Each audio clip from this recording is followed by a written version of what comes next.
Bismillahirrahmanirrahim. Assalamualaikum warahmatullahi wabarakatuh. Sepertinya harus mundur sedikit biar ibu yang bapak yang di ini tertatap.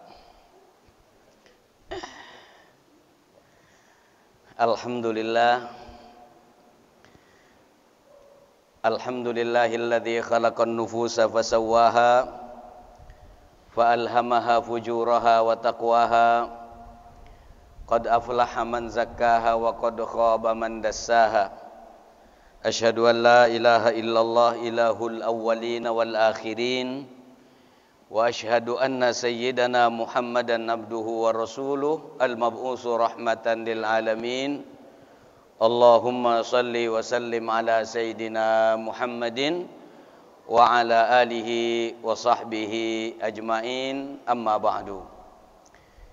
Yang saya hormati ketua, wakil ketua dan pengurus DKM, para sesepuh, tokoh masyarakat, ketua RW, ketua RT, bapak-bapak, ibu-ibu, adik-adik dan anak-anakku sekalian yang saya cintai dan saya banggakan. Alhamdulillah, saya bersyukur kepada Allah Subhanahu wa Ta'ala untuk kali kedua silaturahim diundang di masjid ini. Cuman pertama kali saya datang, masjid ini masih kecil, warnanya hijau kalau nggak salah. Bener nggak itu? Tapi sekarang saya datang sudah kayak Istiqlal. Hebat sekali bapak-bapak, ibu-ibu di sini. Dan tadi saya dikasih tahu bahwa masjid ini dibangun hasil swadaya masyarakat sendiri. Tidak ada kebanggaan buat kita umat Islam kecuali kita bisa membangun tempat ibadah kita sendiri.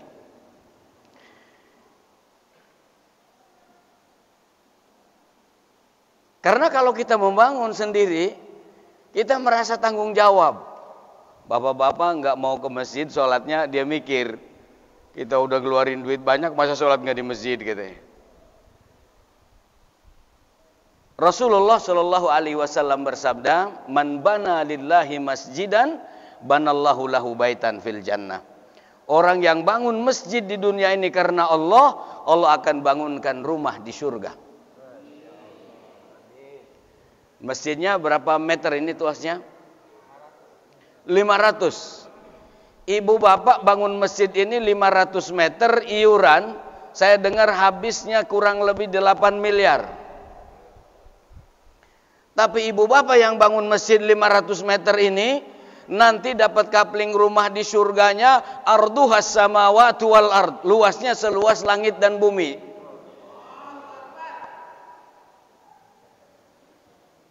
Tanpa menggaji pembantu, Bu.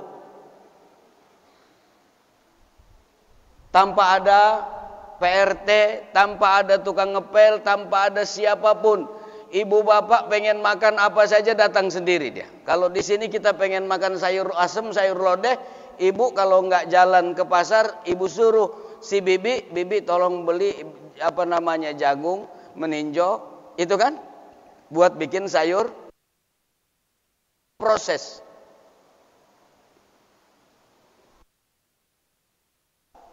Akhirat itu di dalam Al-Quran disebutkan, wa inna darul akhirata lahiyal hayawan.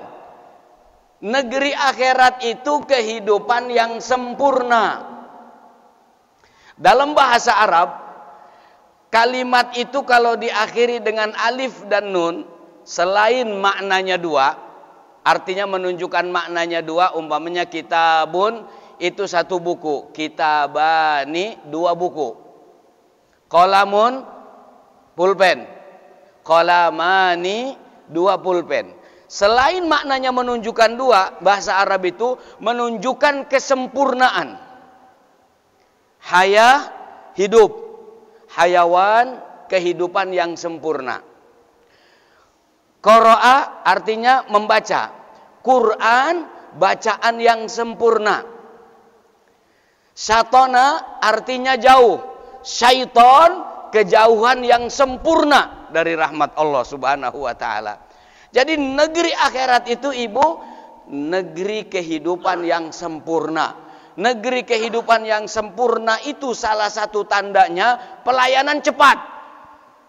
Benar gak? Dunia ini, teknologi ini makin hari makin sempurna, makanya makin cepat. Dulu Ibu punya TV nggak pakai remote, bener nggak? Ibu harus datangi TV diputer, dipijit pun kayak HP satpam bunyi krokok-krokok, iya kan? Duduk nonton. Setelah itu teknologi makin sempurna, Ibu nggak perlu datangin TV, tangan pun cuman jempol yang remote pijit, ganti, ganti, ganti, ganti. Kenapa? Teknologi makin sempurna. Orang Indonesia dulu berangkat haji ke Tanah Suci, naiknya kapal laut. Dalam perjalanannya saja hampir berapa hari?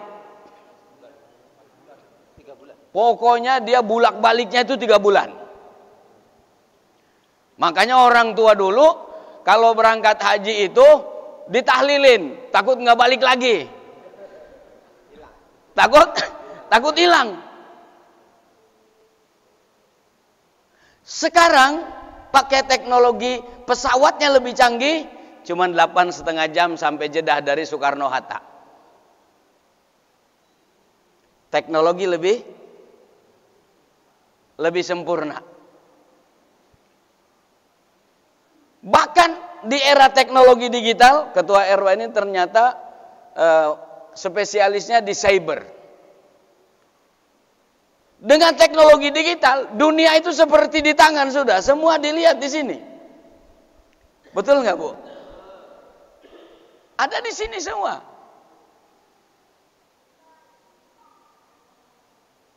Orang mau cari rujukan kitab apa saja dalam agama, nggak perlu datang ke perpustakaan sekarang. Tinggal klik. Mau tafsir apa? Ibnu Katsir, tafsir Al-Qurtubi, tafsir apa saja ada di sini. Kitab apa saja ada di sini. Itu rujukan. Orang mau hiburan, sekarang nggak perlu lagi ke XX1. Tinggal puter di sini. Bener, Bu? Ibu mau dengerin sholawat bisa, dengerin ngaji bisa, dengerin lagu juga bisa. Orang bisa transaksi. Orang bisa memasarkan produknya. Dulu produk di Banten ini cuma dilihat oleh orang yang lewat di depan tokonya. Sekarang bisa dilihat di Amerika, di Eropa, di mana saja dengan teknologi digital ini.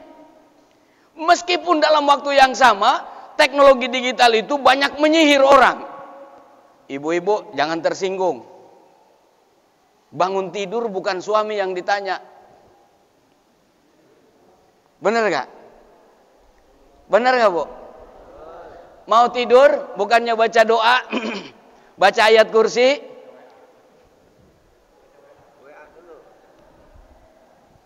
Benar, Bu? Jadi di teknologi digital ini, yang jauh bisa jadi dekat, yang dekat bisa jadi jauh. Duduk di satu ruang tamu, ibunya, bapaknya, anaknya. Bener nggak? Ini poin silaturahim kita nih.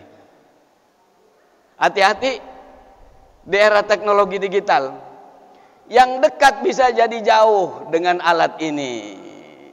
Hubungan bisa jadi rapuh, komunikasi bisa jadi rapuh. Betul apa enggak? Dengan teknologi digital ini. Ini harus jadi sarana komunikasi, jangan menyihir kita, akhirnya merusak dan menghabiskan waktu kita. Ada ibu-ibu saking nggak puasnya buka dia platform ini, platform apa? TikTok, taruh di jendela. Ke kiri, apaan joget-joget ke kiri. Ini harusnya buat ngaji, harusnya dibuat dia taruh di jendela jogetnya. Ke kanan, ke kiri. La ilaha illallah Muhammad Rasulullah. Dan di Indonesia, ternyata orang di hadapan internet itu mengerikan jumlahnya. Jumlah waktunya. Berjam-jam banyak habis di depan sosmed.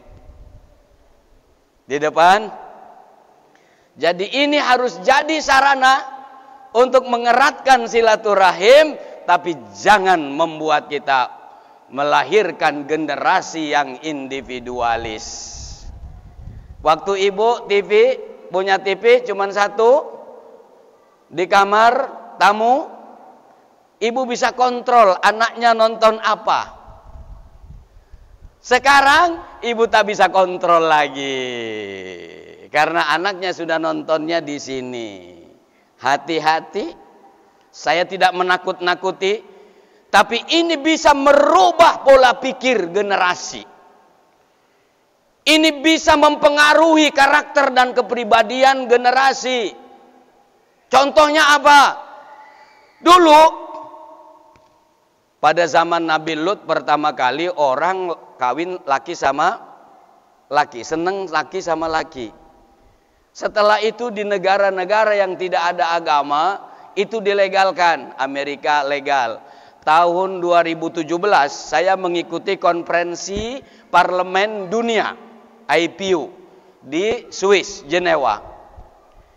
Pertama negara yang mengusulkan agar dilegalkan menikah laki dengan laki, perempuan dengan perempuan waktu itu adalah Finlandia. Disambut oleh beberapa negara Eropa. Kebetulan saya hadir di kelompok ini pembahasannya, sosial, masyarakat. Saya protes. Saya bangunkan parlemen-parlemen muslim, negara-negara Islam, kalau rapat jam 2, ini mohon maaf. Rata-rata dari negara-negara Islam itu pada tidur di kamar kalau jam 2 rapatnya. Sepi. Saya bilang, ini Finlandia mengusulkan dilegalkan LGBT, kawin laki sama laki, dan diminta IPU mengesahkan. Artinya parlemen harus mengesahkan di negaranya masing-masing undang-undang ini. Pada datang blingsatan tuh dari negara-negara Middle East. Akhirnya nggak ada kata sepakat. Pokoknya saya dan teman-teman ngotot, nggak boleh. Mereka juga ngotot. Akhirnya dibawa rapat ke assembly, rapat paripurna besarnya, ada 1000 anggota dewan. Ibu kebayang nggak? Yang setuju LGBT dilegalkan dengan undang-undang di seluruh negara, itu dari 1000 ada 400 anggota dewan dunia. Ngeri nggak tuh? Ngeri nggak, Bu? Alhamdulillah 600-nya masih nolak.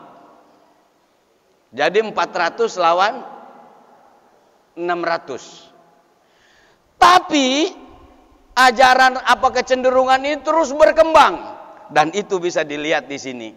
Makanya tidak heran ada anak Indonesia datang ke DPR RI demo minta disahkan undang-undang kawin lanang sama lanang. Orang Indonesia, anak-anak Indonesia demo datang meminta itu.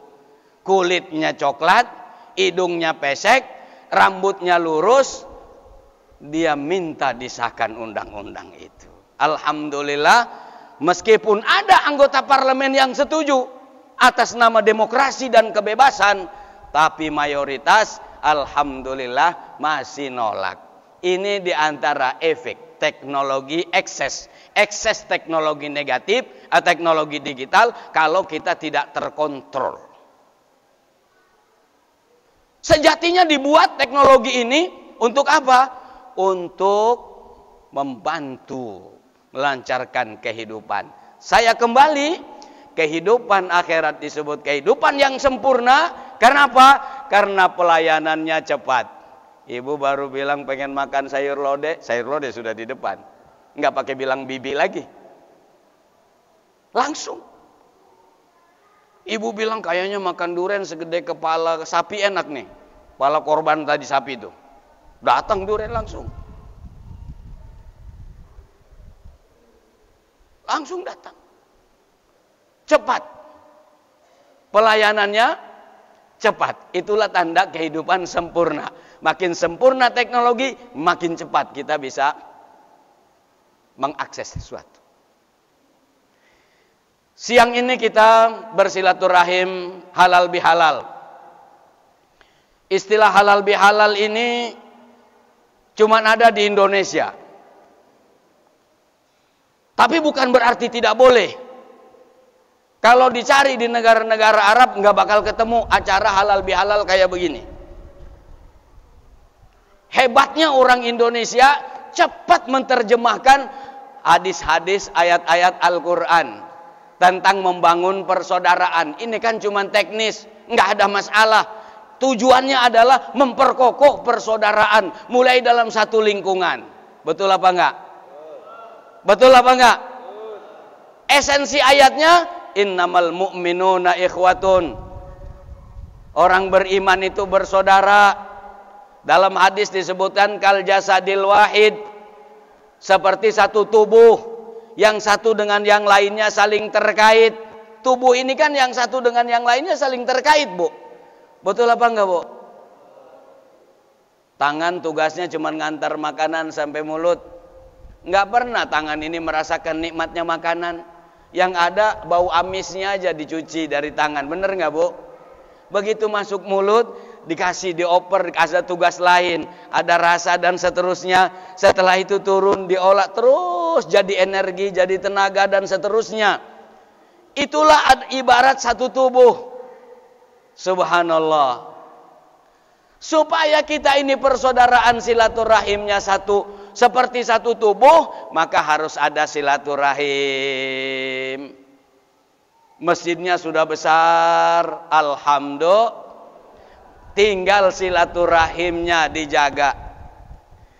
Bapak Ibu saudara-saudara sekalian, masjid itu kalau kita lihat fungsinya pada zaman Nabi, yang pertama tempat ibadah ritual atau ibadah mahdoh. Ibadah ritual, ibadah mahdoh, yaitu sholat di masjid. Makanya Nabi Muhammad SAW waktu hijrah dari Mekah ke Madinah, pertama kali datang itu istirahat di mana? Di Kubah. 3 hari istirahat di Kubah, bikin satu masjid, namanya Masjid Kubah. Makanya ibu bapak, kalau bapak ibu pergi ke Madinah umroh atau haji, kemudian mau ziarah keliling-keliling, biasanya ada fasilitas dari travelnya. Saya selalu minta pertama kali yang didatangin itu Masjid Kuba. Kenapa? Karena ada hadis Nabi, orang yang keluar dari tempat nginepnya atau dari rumahnya dalam keadaan berwudu, kemudian datang ke Masjid Kuba, sholat 2 rakaat, pahalanya sama dengan umroh. Makanya saya nggak mau ke Uhud dulu atau apalagi ke pasar korma, pasar tipu itu. Pasarnya di kebun korma, cuma dipindahin aja yang jualan di tempat kebun. Padahal kormanya bukan dari pohon itu. Tapi bagus juga sih ngadem-ngadem, ibu-ibu bisa selfie. Ya kan? Bener nggak? Ada juga manfaatnya. Jadi bisa selfie. Orang yang datang ke Masjid Kuba dari rumahnya dalam keadaan bersuci, dia dapat pahala seperti umroh. Karena Masjid Kuba, masjid pertama dibangun oleh Rasulullah Sallallahu Alaihi Wasallam. Dari Kuba lanjut ke Madinah, jaraknya nggak terlalu jauh. Disambut oleh orang Yasrib waktu itu dengan antusias. Salawat badarnya sampai sekarang dihafal sama ibu-ibu. Tala'al badru alaina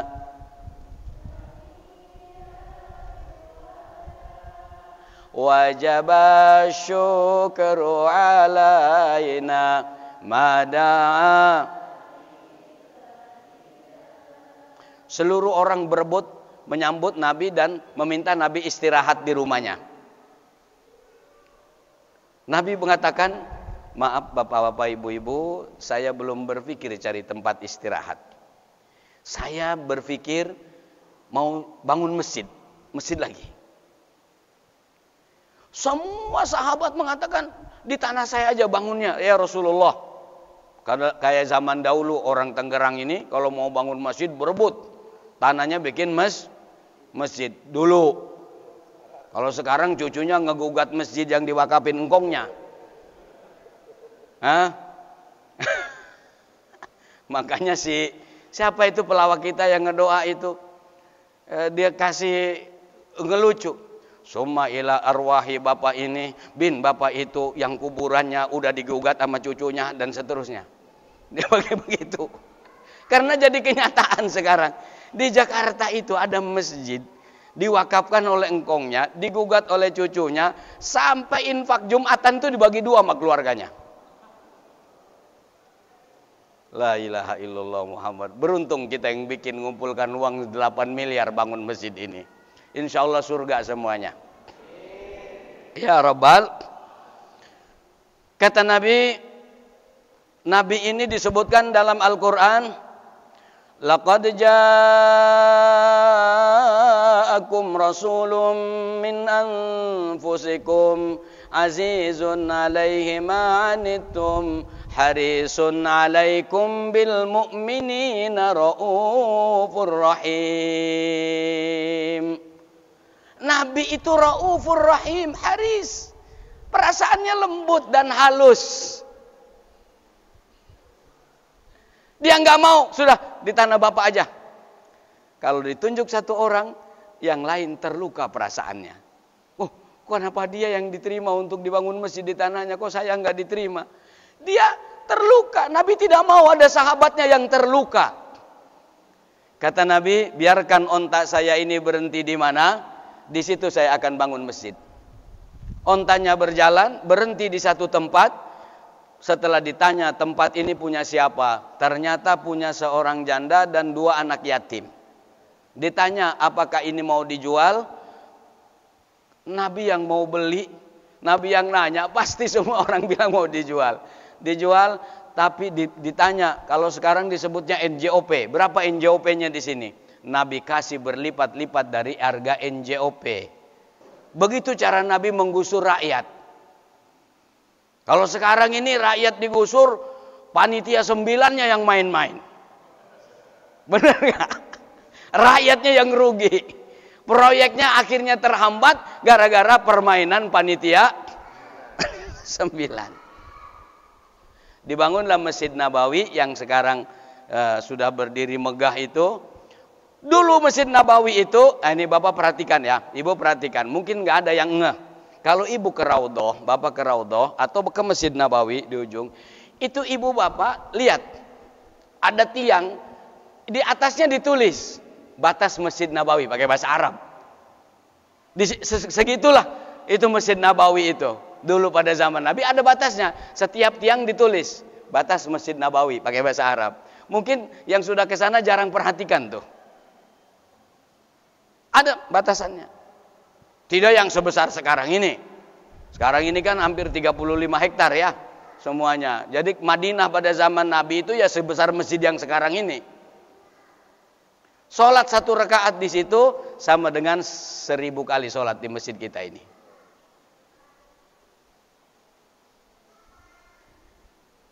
Tapi kembali kepada masalah semula, masjid adalah tempat ibadah ritual. Karena itu Bapak yang ada di rumah badannya sehat, upayakan sholatnya tetap berjamaah di masjid. Sayang-sayang 8 miliar sudah kita bangun. Ibu-ibu boleh nggak ke masjid? Boleh. Kalau ibu ke masjid sholatnya dapat 27. 1 langkah mengangkat derajat, 1 langkah menghapus dosa. Tapi kalau dikhawatirkan ada fitnah, boleh di rumah kalau ibu-ibu. Bapak-bapak di masjid. Bapak 1 langkah mengangkat derajat, kita ke masjid ini, truk angkat derajat kita, truk dihapus dosa kita. Subhanallah. Makanya berat kaki melangkahnya kan? Karena yang satu ngangkat dosa, yang satu ngangkat derajat. Makanya berat. Apalagi sholat subuh. Saya nggak tahu di sini sholat subuh berapa sop ini Pak? 4 sop. 4 orang apa 4 sop? Subhanallah. Ini top. Sebenarnya kalau udah begitu nggak perlu ada ceramah lagi. Kalau sholat subuhnya udah tandanya orang di tempat itu hebat itu bisa sholat subuh berjamaah Pak. Karena sholat subuh berjamaah itu sholat yang paling berat.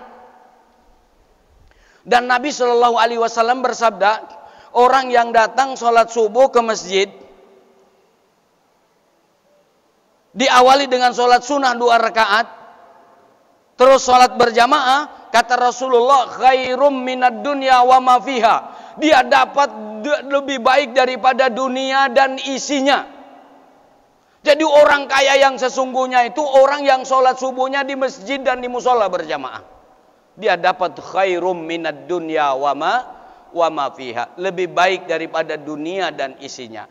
Apalagi kalau kebetulan hari Sabtu atau hari Ahad libur. Ada pengajian di masjid. Apakah tadarus bersama, apakah taklim atau yang lainnya. Sampai syuruk. Lalu sholat sunnah 2 rakaat, sholat sunnah syuruk, pahalanya sama dengan haji dan umroh, tamatan, kata Rasul 3 kali, sempurna, sempurna, sempurna. Subhanallah. Mudah-mudahan sudah berjalan Pak Haji. Kalau belum, dibikin apa tadarus bareng-bareng, apa ada taklim, terutama minimal seminggu sekali. Makanya saya sesibuk kayak apapun, saya tetap punya majelis di masjid saya, namanya majelis Ahad pagi.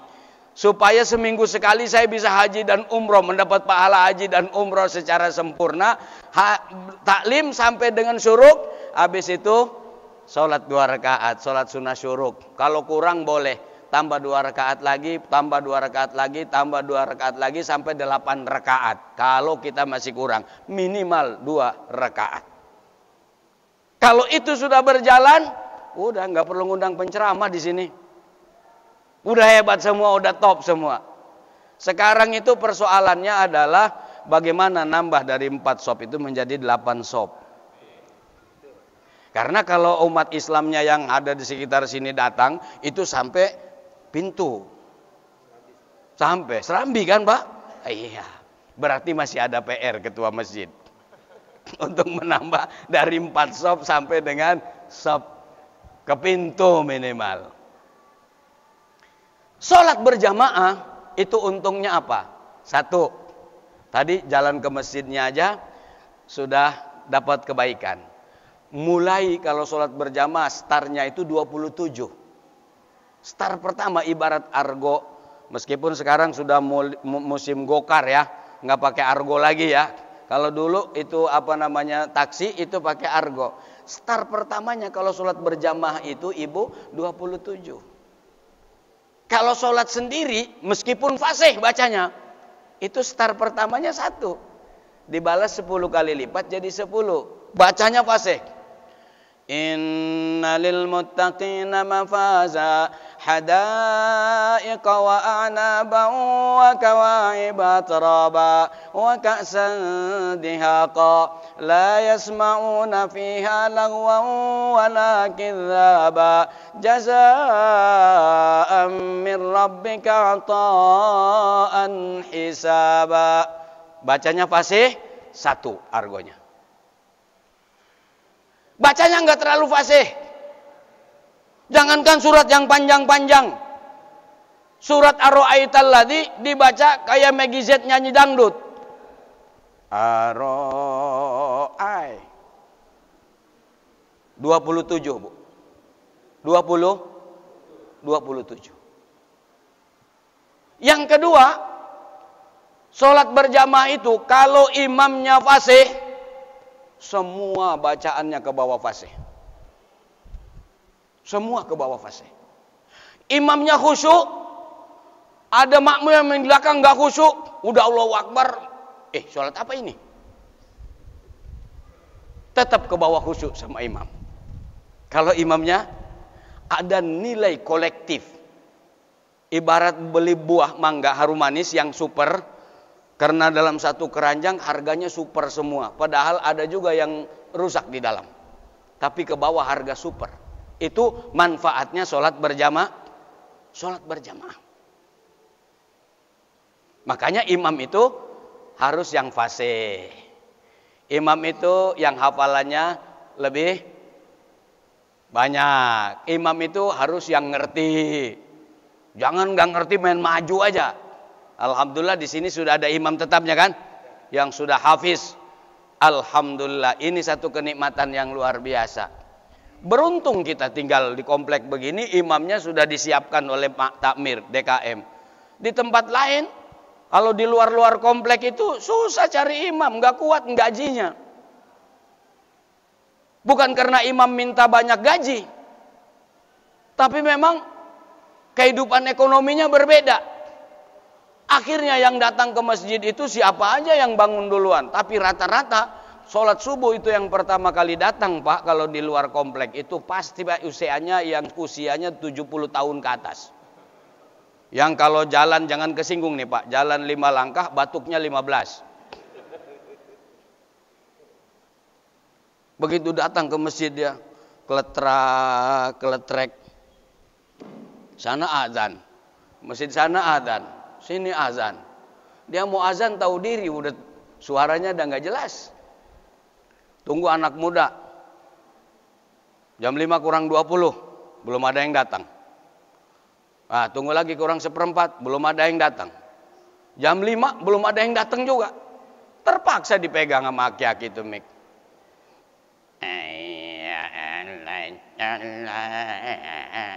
Kata tetangga masjid, apa itu sariosa apa aja? Beruntung kita tinggal di komplek. Muazinnya udah disiapin, imamnya sudah disiapin. Mudah-mudahan sholat tarawihnya juga semalam 1 juz, mudah-mudahan. Kalau sudah imamnya hafiz. Kalau sudah imamnya hafiz. Kalau di Masjid Nabawi, Masjidil Haram malam 1 juz. Di Indonesia banyak juga Bu yang udah 1 juz.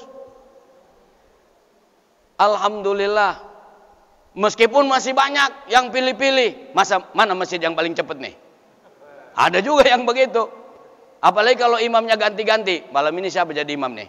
Ya Pak Haji itu pasti lama katanya. Pindah aja musola situ yang jauhan dikit tapi cepet katanya. Ada juga yang begitu Bu. Kita sedih lihat di sini nih. Ada tarawih 23 rakaat cuman 7 menit. Ya Allah. Ente sholat apa ngapain? Saya jadi ingat dulu. Ada hadisnya sahih nih Bu. Nabi lagi kumpul di masjid bersama sahabat. Tiba-tiba datang orang Baduy. Bukan Baduy dari Banten, bukan. Baduy itu artinya istilah untuk orang yang tinggal di perkampungan, di padang pasir, di Sahara, di gurun. Dia datang, begitu datang langsung sholat. Langsung sholat Bu, Allahu Akbar. Tapi sholatnya tadi, kayak yang terawih 23 7 menit tuh. Allahu Akbar, Allahu Akbar, Allahu Akbar. Begitu aja, kayak udah gak jelas sholat tuh, gak ada tumaninahnya. Begitu, Assalamualaikum, Assalamualaikum. Langsung nyamperin Nabi selaman. Gagah bener dia, selaman sama Nabi. Apa kata Nabi? Sholli fa innaka lam tusalli. Ente sholat lagi karena ente belum sholat. Padahal udah sholat 2 rakaat. Karena tadi kayak burung mandi. Tuk tuk tuk tuk tuk tuk tuk. Sholat lagi dia. Allahu Akbar. Kayak tadi lagi. Seret. Assalamualaikum. Samperin lagi, selamat lagi. Kata Nabi, sholli fa innaka lam tusalli. Sholat lagi ente karena ente belum sholat. Sampai 3 kali. Setelah 3 kali kata orang ini, la uhsinu ghairahu. Saya nggak bisa lebih baik dari itu. Diajarin sama Nabi. Sholat itu mulai dengan takbir, kemudian kamu ruku hatta tatma'inna raqi'an, sampai tenang rukunya itu. Tenang dulu. Makanya ulama mengatakan minimal baca tasbih 3 kali waktu ruku supaya ada tenangnya, supaya ada tumaninahnya. Padahal itu sunnah aja. Ibu kalau sholat ruku diem aja itu sudah sah. Tapi baca tasbih jauh lebih baik karena kita bertasbih kepada Allah Subhanahu wa ta'ala. Bertasbih kepada Allah Subhanahu wa ta'ala. Salat itu komunikasi kita dengan Allah. As-salatu mi'rajul mu'min. Kata demi kata dijawab oleh Allah, Bu, terutama surat Al-Fatihah. Dalam hadis qudsi, Pak, qasamtu sholata baini wa baina abdi nisfain.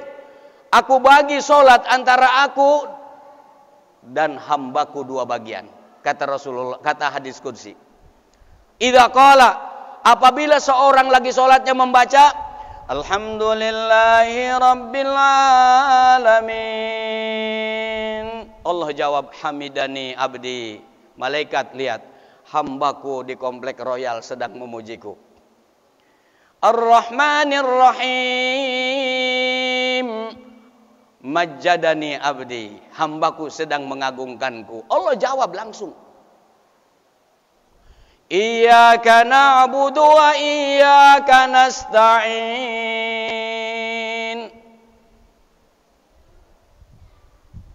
Kata Allah, hadza li abdi wa li abdi mas'alah. Ini jatah hambaku, bagi hambaku apa yang dia minta. Akan dikabulkan oleh Allah Subhanahu wa taala. Makanya Nabi kalau ada masalah itu sholat 2 rakaat, itu rahasianya, Bu. Enggak kayak kita kalau ada masalah curhat sama tetangga. Curhat tempat belanja sayuran, curhat di majelis taklim, curhat di tempat arisan. Di depan kita ibu yang kita curhati, ya Allah, kasihan banget ya Bu. Begitu kita pergi, mampus loh. Itu karena curhatnya bukan sama Allah. Oh, Nabi itu kalau curhat sama Allah, sholat 2 rakaat. Sholat 2 rakaat. Karena Allah tantang ketika baca, Iyyaka na'budu wa iyyaka nasta'in. Allah jawab, hadza li abdi wa li abdi ma sa'ala. Subhanallah. Itu kalau bacaannya fasih, bacaannya tartil tadi. Tapi kalau bacanya bismillahirrahmanirrahim, kata Allah enggak usah dijawab, biarin aja muka anyar apa ke Bogor tuh orang. Enggak layak dijawab. Enggak layak dijawab. Salat itu dijawab oleh Allah. Bacaan kita tuh dijawab. Itu pentingnya salat berjamaah. Ibu-ibu yang suaminya masih belum salat berjamaah, biar masjidnya nambah dari 4 shaf, bangunin. Salat berjamaah, kasih tahu keuntungannya. Jangan sampai bikin masjid kayak bikin keranda jenazah. Zaman sekarang mirip tuh, bikin masjid mirip. Bukan masjid sini Pak Ketua RT, bukan. RW, bukan. Itu orang, kalau Pak RW bilang sama warga atau Ketua DKM nih, Pak Haji, warga komplek Royal, mohon keikhlasannya ngumpulin duit 50.000. Karena masjid kita belum punya keranda jenazah. Pasti semua ngumpulin tuh 50.000. Bener nggak Bu? Karena kalau nggak ngumpulin takut kalau mati nggak digotong. Kumpulin semua. 2 minggu diumumin lagi sama Pak RW atau Ketua DKM. Bapak Ibu, 50.000 yang kita kumpulin sekarang sudah jadi keranda jenazah. Siapa yang mau ngisi duluan?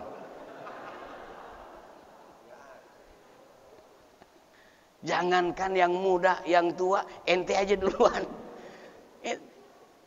Banyak orang sekarang bikin masjid, bukan di sini. Waktu bikinnya kompak, begitu tinggal ngisi, ente aja duluan. Makanya cuma 4, padahal bikinnya 8. Coba kalau datang semua, penuh masjidnya. Insya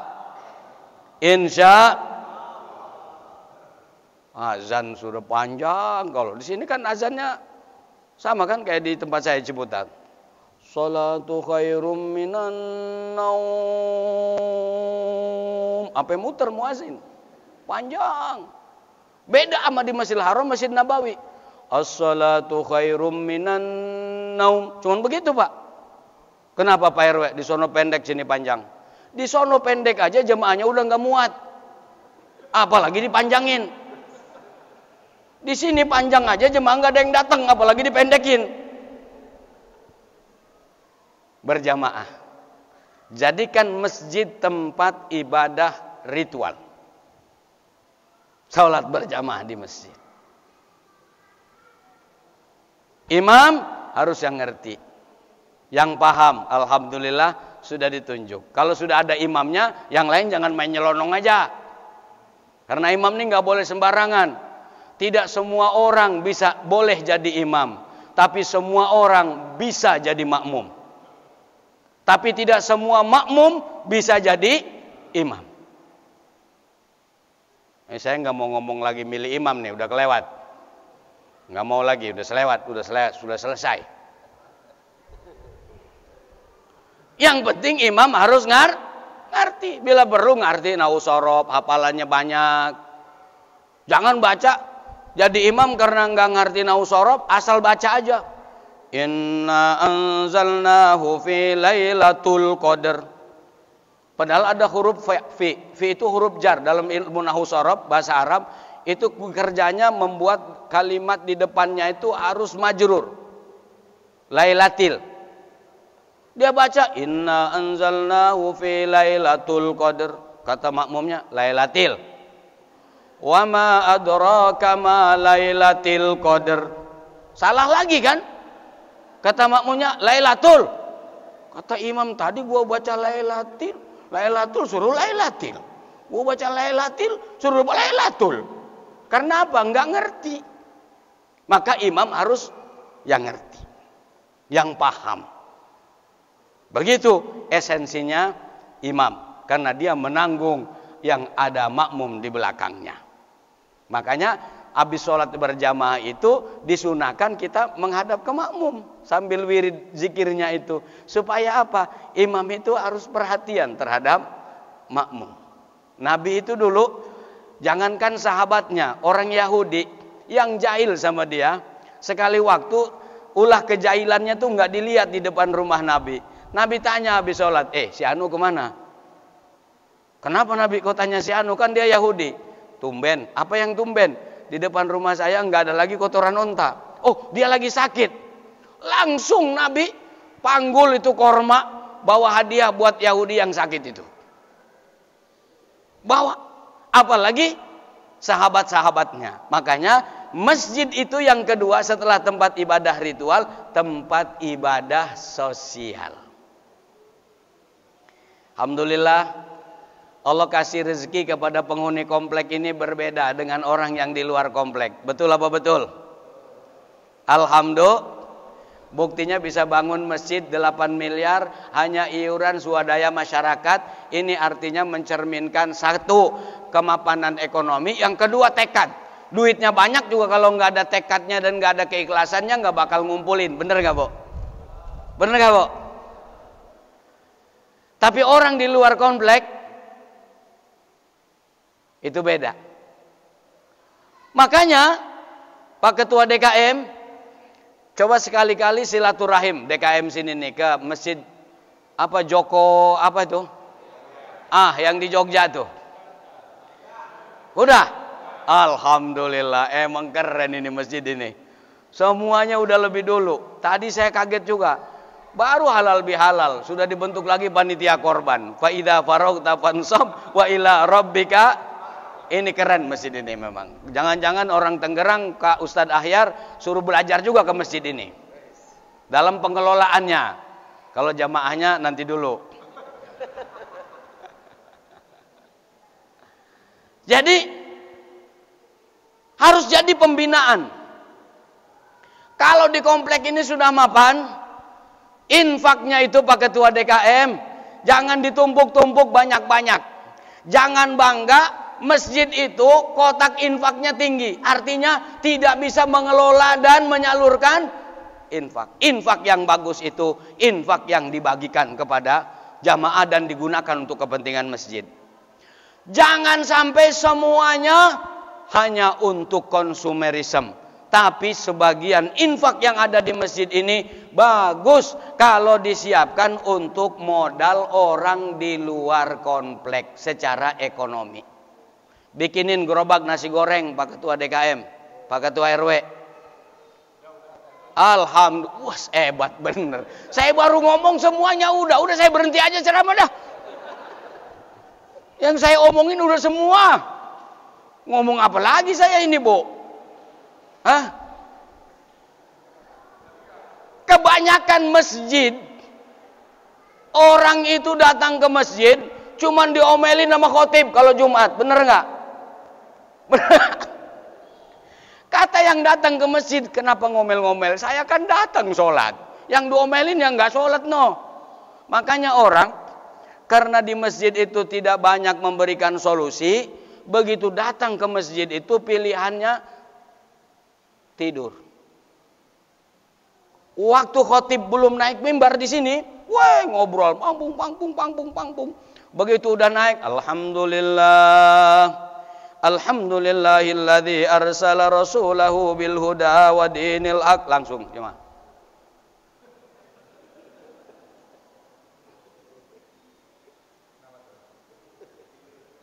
Karena dia tidak merasa ada solusi dari persoalan hidupnya, yang ada diomelin mulu sama khotib.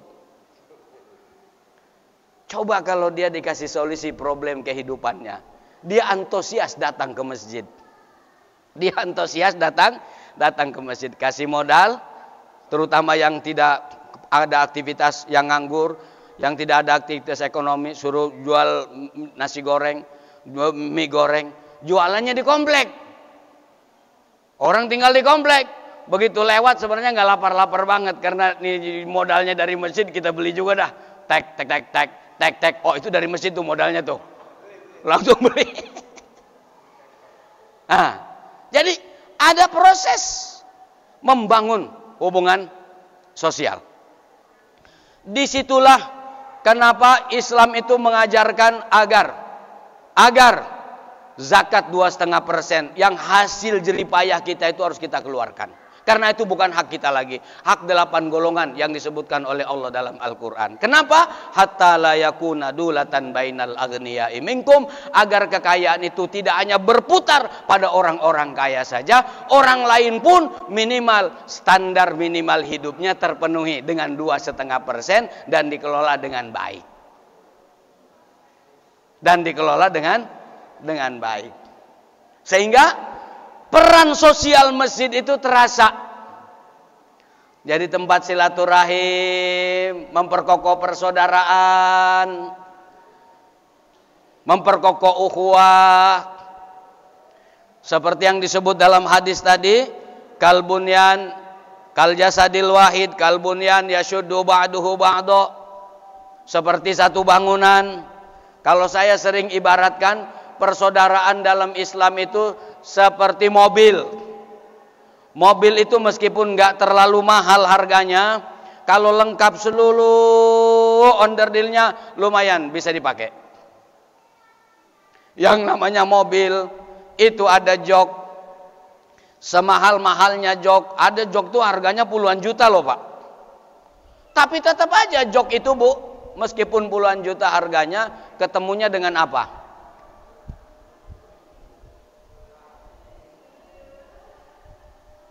Itu bukan azan.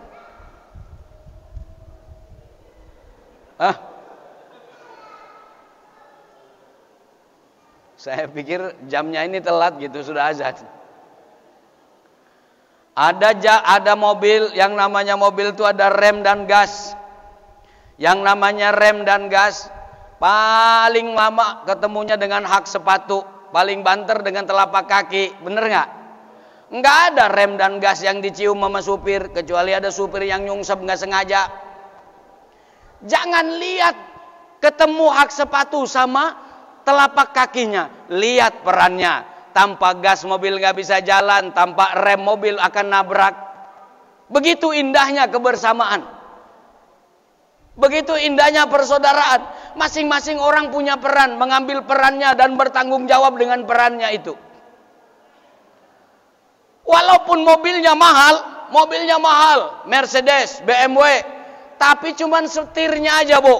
Ibu bawa setir BMW, setirnya doang di jalan raya. Apa kira-kira yang terjadi? Ditangkap, dibawa ke rumah sakit Grogol, dianggap mahal, enggak ada harganya kalau tidak bisa dirangkai dengan komponen yang lain. Hebat tidak ada artinya dalam Islam kalau tidak dirangkai dengan kehebatan orang lain.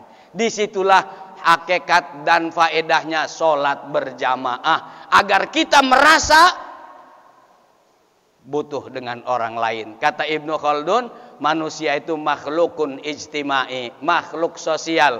Qawiyun bijama'atihi, dia akan kuat dengan kebersamaannya. Dhaifun bimufradihi, dia akan lemah dengan kesendirian dan individualisnya. Itu hakikat daripada persaudaraan. Bagaimana kita bisa membangun potensi kekuatan yang tercecer itu menjadi kekuatan besar dan dahsyat. Kenapa rakyat Palestina, anak kecil, ibu-ibu, lansia tiap hari dibantai dengan enaknya oleh Zionis Israel? Karena orang Islamnya enggak bersaudara. Bener apa enggak? Bener apa enggak?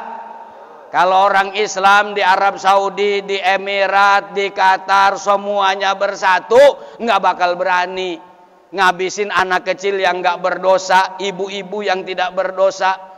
Ya Allah, habis air mata saya melihat tiap hari itu. Kenapa? Tadi orang Islam tidak bersatu, orang Islam ego dengan masing-masing negaranya. Bener nggak?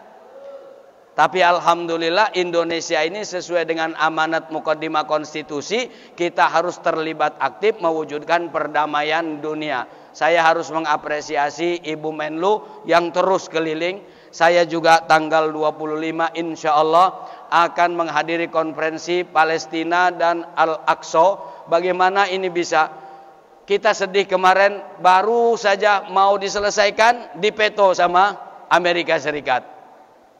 Saya pernah ngobrol dengan salah satu anggota parlemen Amerika, yaitu Ilhan Umar. 2 jam saya ngobrol. Saya bilang, Anda beruntung menjadi anggota parlemen di negara kuat seperti Amerika ini. Beliau kebetulan dari partainya Joe Biden. Gunakan kekuatan itu, saya bilang, untuk membela orang yang lemah di dunia ini. Makanya setelah 2 bulan beliau mengusulkan RUU anti-Islamofobia di Amerika Serikat. Setelah ngobrol 2 jam, alhamdulillah. Jadi, Bapak Ibu sekalian yang dimuliakan oleh Allah, orang Islam ini harus saling melengkapi antara yang satu dengan yang lain. Untuk menjaga persatuan, Ibu, makanya ghibah itu dilarang. Karena ghibah itu merusak persatuan. Dan orang yang digibah itu pahalanya besar. Makanya kita panas kalau digibah, bener nggak? Karena pahalanya besar. Nabi pernah, Bu, sekali waktu, kenapa harus ibu, kata ibu. Hah? Kenapa harus ibu? Saya nggak nuduh ibu-ibu, tapi paling banyak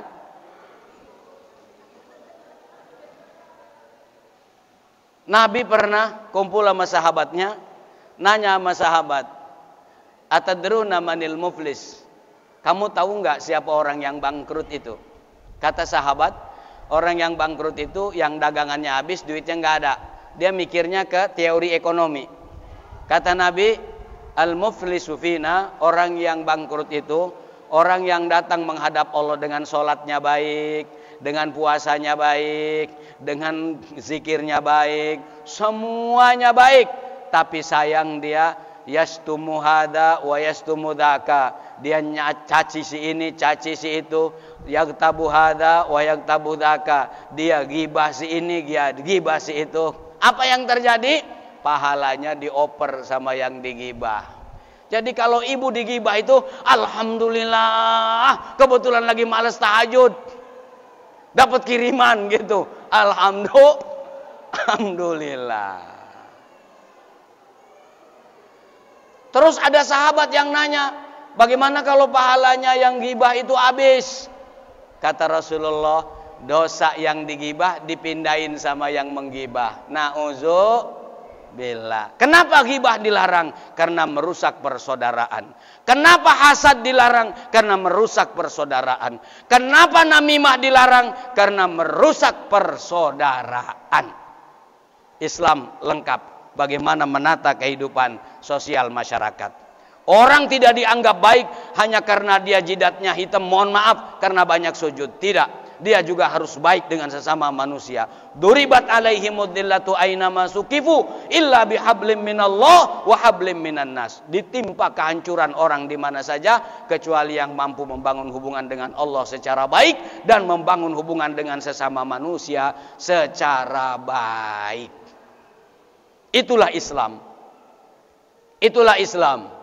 Udah hampir sejam setengah ini. Berapa? 5 menit lagi. Alhamdulillah. Kalimat yang paling saya dengar dari ente. 5 menit lagi. Dari tadi perasaan udah hampir 1 jam setengah. Belum ada yang berhenti-berhentiin. Yang ketiga, peran masjid itu adalah tempat pembinaan pendidikan. Maka masjid harus punya aktivitas pengajian. Harus punya aktivitas. Kalau sudah, alhamdulillah. PR-nya itu satu, Pak. Bagaimana yang hadir itu banyak. Kalau pengajiannya mau udah banyak, yang hadirnya ini nggak banyak-banyak. Ya, itu sebabnya harus kreatif. DKN-nya punten Pak Haji, bagaimana caranya jamaah ini aktif. Kalau ibu-ibu sih nggak usah ditanya.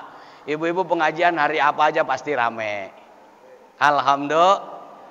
Alhamdulillah. Kenapa ibu-ibu kalau pengajian rame? Karena ada seragamnya.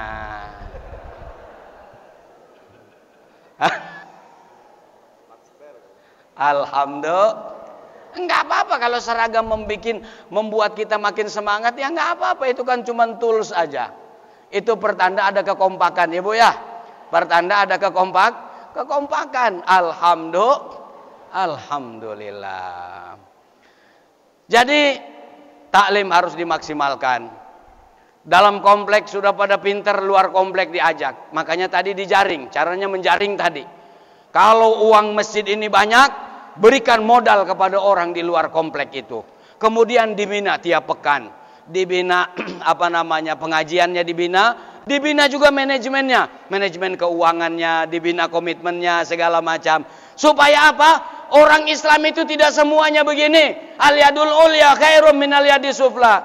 Sedih kita orang Islam ini, mayoritas di dunia ada 2 miliar ini, ekonominya morat-marit kebanyakan. Betul apa betul? Betul apa betul? Pak RW jangan bangga karena tinggal di komplek duitnya banyak. Pak RW harus mikir yang di luar komplek itu juga harus dibaiki ekonominya. Harus diperbaiki ekonominya supaya dia mandiri. Kenapa? Karena masalah ekonomi bisa membuat orang itu murtad. Dan kenyataannya sekarang, Bu, maaf ya Bu ya, yang keluar dari Islam itu rata-rata faktor ini. Tapi yang masuk Islam alhamdulillahnya karena paham. Karena saya pertama kali diundang ceramah ke Belanda 1 bulan. Di Amsterdam itu tahun 2001. Belum jadi anggota dewan. Kecil-kecil belum jadi anggota, kemana-mana udah ceramahnya. Subhanallah, ada beberapa yang masuk Islam. Perkembangan Islam, orang Islam di Eropa itu sekarang 200% setiap tahun. 200%. Ini mohon maaf, kita semua sama ya. Agama di Indonesia yang ada 6, toleransi harus sudah dijaga. Saya tidak suka maki-maki karena itu dilarang juga sama agama. Orang Islam dilarang memaki-maki agama lain, itu tidak boleh. Memaki-maki Tuhan lain itu tidak boleh. Wala tasubbul ladzina yad'una min dunillah fayasubbullaha adwan bighairi ilm. Jangan pernah kamu caci maki Tuhan-Tuhan selain Allah, Tuhan orang-orang yang di agama di luar Islam, enggak boleh. Karena mereka khawatir mencaci Allah Subhanahu wa taala. Lakum dinukum waliyadin. Saya lagi cerita berita di Eropa itu banyak gereja enggak dipakai. Dia harus disubsidi oleh pemerintah. Pemerintahnya capek, akhirnya pada dijual. Dan alhamdulillahnya yang beli itu juga orang Islam tanpa perkelahian. Artinya dia beli, jual beli. Alhamdulillah di Belanda saya pernah mempelopori juga beli tadi masjid tadi. Bukan karena saya banyak duit. Mereka curhat terus. Jadi sampai sekarang saya diundang ceramah ke tempat itu hampir setiap tahun. Kalau enggak Maulid, Isra Mi'raj. Kalau enggak Idul Fitri atau Idul Adha kalau saya lagi enggak berangkat haji. Kenapa? Saya pernah, mereka curhat, bagaimana Pak Ustadz supaya kita punya masjid di sini. Ada itu gereja mau dijual tapi enggak punya duit katanya. Saya bilang begini, buka rekening buat beli masjid. Buka rekening saya bilang, buat beli masjid. Khusus rekening itu mau beli masjid. Saya kasih, nih saya bilang gak banyak. Waktu itu saya di kantong saya ada duit $2.500. Saya bilang ini uang pertama saya taruh di rekening ini ya, supaya buat beli masjid nih. Subhanallah, nggak sampai 2 tahun kebeli itu masjid. Kebeli itu masjid. Kebeli masjid. Nah, kita ingin orang Islam ini silaturahim itu bukan hanya berbicara tentang ketemu, bicara ngumpul, bagaimana mas'uliyah dan tanggung jawab kita terhadap sesama saudara itu diimplementasikan dalam berbagai macam halnya. Dalam berbagai macam halnya. Kita udah lama dijajah sama Belanda. Dijajah sama Belanda. 350 tahun. Dibikin hadis-hadis palsu sama Belanda tuh. Ada dulu orang namanya Snoker Gronya. Dia pergi ke Jeddah waktu Belanda menjajah Indonesia, sengaja diutus ke Jeddah belajar bahasa Arab. Al-Quran hafal bu, bahasa Arab fasih. Dia bikin hadis-hadis palsu. Dia datangin, mohon maaf nih, saya dari pesantren, bapak saya punya pesantren, kakek saya punya pesantren. Datangi pesantren-pesantren, sebarin hadis-hadis yang meninakbobokan orang Islam. Dia bilang ad-dunya jifa, harta materi itu bangkai. Faman tolabaha fahuwa kilab, yang mencarinya adalah anjing. Makanya bapak-bapak kiai nggak usah mikirin ekonomi, pikirin aja pesantrennya rame. Ekonomi urusan saya, penjajah, supaya ngejajahnya lama. Bener nggak? Bener nggak? Itu yang terjadi. Orang Islam akhirnya merasa yang paling baik itu yang memisahkan dirinya dengan kehidupan dunia. Ini salah. Allah Subhanahu wa taala berfirman dalam Al-Qur'an, "Huwallazi khalaqalakum ma fil ardi jami'a." Dialah Allah yang menciptakan bumi dan isinya ini untuk kalian semuanya dikelola, untuk membuat kalian bisa ibadah, bisa berdakwah, bisa mengembangkan kebaikan, bisa menolong orang lain untuk berbuat baik. Itulah perintah agamanya. Kita membaca sejarah Nabi secara sahabat, itu yang kita baca cuman sholatnya doang, perutnya diganjel sama perut, tidurnya dibawa ke bahan korma. Kita nggak pernah bicara berapa asetnya Abu Bakar, berapa asetnya Umar, berapa asetnya Utsman, berapa asetnya Ali bin Abi Thalib. Nggak pernah kita kaji. Makanya saya bikin buku. Judulnya Sodagar di Masa Salaf dan Khalaf. Nanti saya kirim ke masjid ini lewat Ustadz Ahyar atau Pak Haji Sumanto. Saya lihat, saya angkat itu bagaimana kekayaannya para sahabat itu. Kaya itu bukan berarti harus cinta dunia. Tidak cinta dunia itu bukan berarti harus miskin. Dunia itu di tangan. Kata sahabat kalau berdoa, Allahumma ja'alid dunya fi aidina. Jadikanlah materi itu di tangan kami ya Allah. Di tangan kami. Kalau dunia udah di tangan pasti kayaknya. Wala taj'alha fi qulubina. Jangan jadikan dalam hati kami. Mohon maaf ini jangan tersinggung. Kalau perlu imam masjid naikin gajinya Pak. Saya nggak mau nyinggung imam masjid, merebut masjid, para penceramah. Itu saya tidak mau singgung. Tapi sekarang ini, mohon maaf, ceramah itu dijadikan apa? Profesi. Makin tenar ceramahnya, makin gede amplopnya. Bener nggak? Saya tidak mengatakan jangan sayangi ulama, jangan kasih amplop ulama. Nggak ada masalah. Tapi yang rusak itu, kalau ceramah itu sudah motivasinya, dikasih amplop sedikit, ngogerutu, payah tuh masjid. Masjidnya 8 miliar, amplop cuma segini. Ini bahaya. Ini bahaya. Saya berani ngomong begini, saya mohon maaf Pak Ketua DKM, saya bukan tidak butuh duit. Saya sudah puluhan tahun, ceramah saya tidak akan terima transportnya. Kalau saya terima saya balikin lagi. Kasih aja yang gede Pak, biar saya balikin laginya gede juga. Harusnya penceramah itu datang ke satu tempat, Jangan dibeliin tiketnya sendiri. Habis ceramah dicari mana janda-janda miskin dan orang yang perlu modal, kasih modal.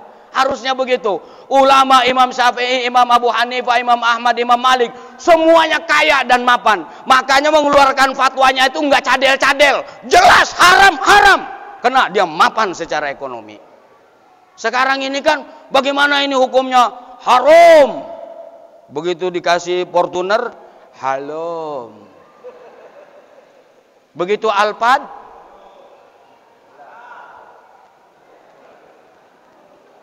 akibat ketidakmandirian. Imam Nawawi itu pernah dideportasi oleh penguasanya. Dia tidak pernah takut. Begitu mau dideportasi, rakyatnya datangin kepada pemimpinnya. Dia bilang kalau Imam Nawawi, bukan Imam Nawawi yang dari Banten ya. Ada Imam Nawawi itu ada dua. Ada dari Banten sama ada dari Damaskus, Syria. Kalau Imam Nawawi dideportasi, kami semuanya ikut keluar dari negeri ini. Bingung pemimpinnya. Wah, nggak ada rakyatnya ntar. Nggak jadi. Kenapa? Dia mapan. Nah, kita ingin persaudaraan itu juga menyentuh sampai situ. Saudara kita jangan biarkan di luar komplek ini menderita karena tidak ada aktivitas ekonominya. Tapi bukan berarti semuanya buat modal. Proporsional diatur. Mudah-mudahan masjidnya berkah, Ibu. Ibu hidupnya bahagia. Sakinah mawaddah warahmah. Kalau kemarin tamatin berapa kali, Bu? Sebulan kemarin puasa? Ada yang 2, ada yang 3, ada yang 1, ada yang separoh. Yang penting baca teruskan baca Qur'annya di rumah Ibu. Dengan kesibukan gunakan alat ini untuk baca Qur'an. Rumah yang di dalamnya dibaca Qur'an, setan gak akan masuk, Bu. Yang datang tuh malaikat pembawa rahmat dan kasih sayang. Gaji suami udah gede, gaji ibu sudah gede, nggak ada alasan untuk ribut gara-gara persoalan-persoalan kecil. Tapi kenapa masih suka ribut? Di rumahnya bukan malaikat yang datang, tapi iblis. Kenapa? Nggak dibaca Quran, nggak dibaca sholawat, nggak dibaca istighfar. Inna syaitana la yadkhulu baitan yuqra'u fihil Quran. Syaitan nggak akan masuk ke rumah yang dibaca Al-Quran, yang ada kasih sayang, komunikasi bagus dengan suami istri, anaknya soleh dan soleha, karena keluarganya nggak broken. Suami istri tiap hari ribut, anaknya jadi pusing, kabur dari rumah, pusing lagi kita akhirnya. Bener nggak? Ayo, baca Al-Quran, di rumah hidupkan ibadah, baca zikir, baca sholawat. Insya Allah rumah kita berkah. Baiti jannati, luasnya di komplek ini luar biasa dibanding dengan di luar-luar komplek. Tetapi yang indah ini akan terasa indah kalau di rumah kita dibaca Al-Quran dan banyak ibadah. Terima kasih. Mohon maaf sudah lebih dari 5 menit atas peringatannya. Mudah-mudahan ada manfaatnya apa yang saya sampaikan. Terima kasih Pak Ketua DKM. Jangan tersinggung Pak Ketua DKM. Jangan tersinggung ya, jangan tersinggung. Bapak kalau mau kasih amplop saya besar-besar aja nggak apa-apa. Tapi nanti saya akan kembalikan, Pak. Ya. Jadi saya sudah punya komitmen selama saya ada rezeki, saya ceramah kemanapun, jangankan dalam negeri, keluar negeri pun kadang tiket saya beli sendiri. Supaya nilai ini makin kokoh. Supaya dakwah itu berkah. Sehingga orientasinya itu bukan materi. Saya tidak salahkan mereka-mereka. Tapi saya sedih kalau ada penceramah yang ngandelin amplop pameran rumah mewah. Saya sedih terus terang saja. Bukan nggak boleh Pak. Itu hak segala orang, boleh-boleh aja. Tapi kan bisa, nggak perlu dipamer-pamerin. Nikmatin aja. Iya kan? Kalau kelebihan harta, bagi itu orang miskin, kasih modal jualan. Nasi goreng kayak mie goreng kayak apa kayak, betul nggak? Saya kira itu Bapak Ibu sekalian, kurang lebihnya mohon maaf. Wabillahi taufiq wal hidayah, wallahul muwaffiq ila aqwamit thoriq. Nasrum minallahi wa fathun qarib. Wassalamualaikum warahmatullahi wabarakatuh.